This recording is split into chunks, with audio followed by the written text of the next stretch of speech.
Reflect Tamil Nadu செய்திகளுக்காக செய்தி வாசிப்பவர் பாரதி கண்ணையா.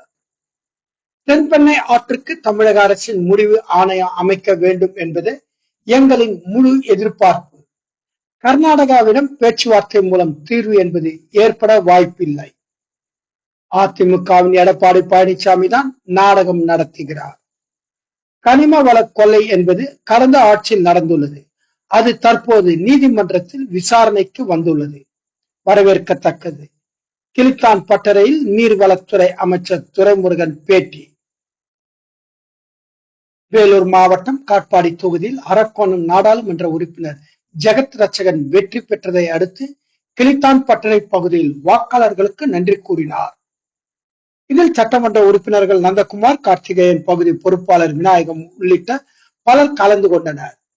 இதில் தமிழக நீர்வளத்துறை அமைச்சர் துரைமுருகன் கலந்து கொண்டு பொதுமக்களுக்கு நன்றி கூறினார்.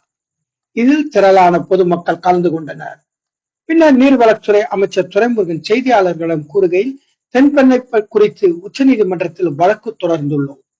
கர்நாடக அரசு ஆணையம் அமைக்க கூடாது என கேட்டுக்கொண்டதன் அடிப்படையில் வழக்கு ஒத்திவைக்கப்பட்டுள்ளது. ஆனால் நாங்கள் ஆணையம் அமைப்பதில் உறுதியாக உள்ளோம். காரணம், பேச்சுவார்த்தை மூலம் பிரச்சனைகள் தீர்ப்பது நல்லது. ஆனால் பிடிவாதக்காரர்களிடம் அது முடியாத காரியம். கர்நாடக தமிழகம் இடையே கிட்டத்தட்ட 50 முறை பேசிவிட்டோம். அதற்கு பிறகு ஆணையம் அமைக்க கேட்டோம். கர்நாடகாவுடன் பேசினால் தீர்வு இல்லை. முல்லை பெரியாறு அணை ஷட்டரில் நீர் கசிவு என்பது எல்லா அணையிலும் நீர் செல்லும் சிறிய அளவில் அது பிரச்சனை அல்ல. அம்மா உணவகம் முதல்வர் ஆய்வு நாடகம் என எடப்பாடி பழனிசாமி கூறுவது நாடகம். வேலூர் மாவட்டத்தில் இருந்து எமது செய்தியாளர் ஆர்.ஜே. சுரேஷ். நீங்கள் பிரகடனப்படுத்தக்கூடாது என்று கேட்டுக்கொண்டார்கள். அதன் அடிப்படையிலே தான் அந்த வழக்கு ஒத்திவைக்கப்பட்டிருக்கிறது. நாங்கள் அதிலே உறுதியாக இருக்கிறோம்.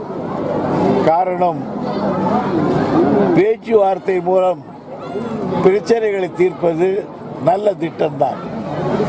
ஆனால் பிடிவாதக்காரர்களோடு பேச்சுவார்த்தை மூலம் பிரச்சனையை தீர்ப்பது என்பது முடியாத காரியம்.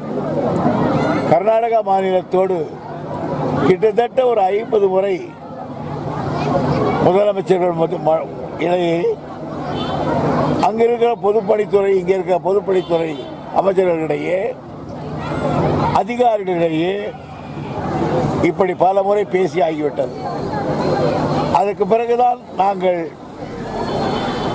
ட்ரிபுனல் கேட்டோம். அதே போல்தான் இருக்கும் நிலைமை. பேசுவதால் கர்நாடக மாநிலத்தோடு எந்த பிரச்சனையும் ஏற்படாது. ஆக மீண்டும் ட்ரிபுனல் வந்தால்தான் சரியாக இருக்கும் என்று நாங்கள் அந்த முடிவில் நாங்கள் தளராமல் இருக்கிறோம். முல்லை பெரியாறு கண்காணிப்பு குழு நேற்று ஆய்வு பண்ணாங்க. அந்த ஷட்டர் வரைக்கும் தண்ணி லீக் ஆகுது, 78 லிட்டர் ஒரு செகண்டுக்கு போகுது அப்படின்னு சொல்றாங்க. சீர்கு பண்ணக்கூடிய வாய்ப்பு இருக்கா? எல்லா அணையிலும் சீப்பேஜின்னு ஒன்று சொல்லுவாங்க. கொஞ்சம் தண்ணி இப்போதான் போகும். எவ்வளவு பெரிய அணைகளாக இருந்தாலும், சமீபத்தில் பாக்கரானங்கள் அணை கட்டுக்கிறதா கூட அது எல்லாம் ஸ்மால் சின்ன டிபேட் வரும். அது ஒரு பிரச்சனையே அல்ல. அம்மா உணவகங்கள் ஆய்வு ஒரு நாடகம் அப்படின்னு சொல்லி எதிர்கட்சி தலைவர் சொல்றாரு. எல்லா அம்மா உணவகங்களையும் இவங்க தான் மூடினாங்க.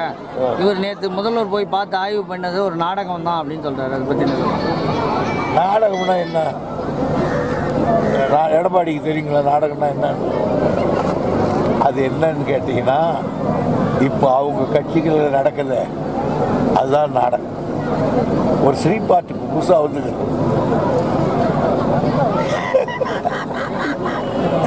கொடுத்த காரணங்கள். அறநிலைத்துறைக்கு சொந்தமான இடங்கள்ல ஒரு 198 கோடி கனிம வளங்கள் கொள்ளை போயிருக்கு அப்படின்னு சொல்லி அறநிலைத்துறையே நீதிமன்றத்தில் நேற்று உயர்நீதிமன்றத்தில் ஒரு மனு போட்டிருக்காங்க. அதெல்லாம் ஒரு காலத்தில் நடந்தது. வழக்கு அதே மாதிரி நடவடிக்கை எடுப்பதிலே வரவேற்கத்தக்க ஒன்று. இப்போ நடவடிக்கை கடுமையாக இருக்குமா? எதுவாக இருந்தாலும் நமக்கு என்ன இருக்குது? நம்ம எங்கள் காலத்தில் எதுவும் அப்படி போகவில்லை. இதெல்லாம் முன்பொரு காலத்தில் நடந்தது. சார், மின்கட்டண உயர்வுக்கு அனைத்து கட்சிகளும் இப்போ போராட்டங்கள் அறிவிச்சிட்டு இருக்காங்க. திமுக பொதுச் செயலாளர் என்ற முறையில் உங்களுடைய நிலைப்பாடு எப்படி சார் அந்த மின்கட்டண உயர்வு? திமுக பொதுச் செயலாளர் இருக்கிற கட்சி தான் ஆளுங்கட்சி. ஆளுங்கட்சி என்னவோ அதுதான் என் கட்சி.